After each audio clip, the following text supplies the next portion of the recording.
ஏன்னா லோயர் கோர்ட்ல மாமனாருக்கு வந்து மருமகளை 15 நாள்ல கிளம்ப சொல்லிட்டாங்க. ஹைகோர்ட் டெல்லி ஹைகோர்ட் போனோடனே மருமகளுக்கு ஃபேவரா வருது. அப்ப என்ன பண்றாரு, மாமனார் சுப்ரீம் கோர்ட்டுக்கு போறாரு. சுப்ரீம் கோர்ட் போகும்போது 3 ஜட்ஜஸ் வந்து இதை விசாரிக்கிறாங்க.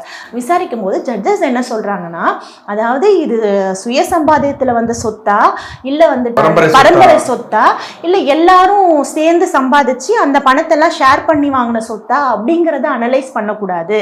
அதாவது ஆல்ரெடி டொமஸ்டிக் வயலன்ஸ் கேஸ் இருக்கு, அந்த கேஸ் பெண்டிங்ல இருக்கும்போது சிவில் கேஸ்ல எப்படி நீங்க மருமகளை வந்து எவிக்ட் பண்ண முடியும், அது வந்து தப்பு தான் அப்படின்னு சொல்றாங்க. இப்போ அந்த கேஸ் பெண்டிங்ல இருக்கு. அந்த கேஸ்ல வந்து அவங்க கொடுத்த பெட்டிஷன்ஸை ஃபுல்லாக வந்து விசாரிச்சு அதுக்கு எந்த ஆர்டரும் போடல.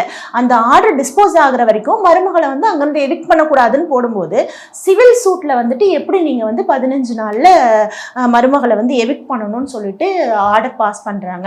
இந்த ஆர்டர் வந்து தப்பு.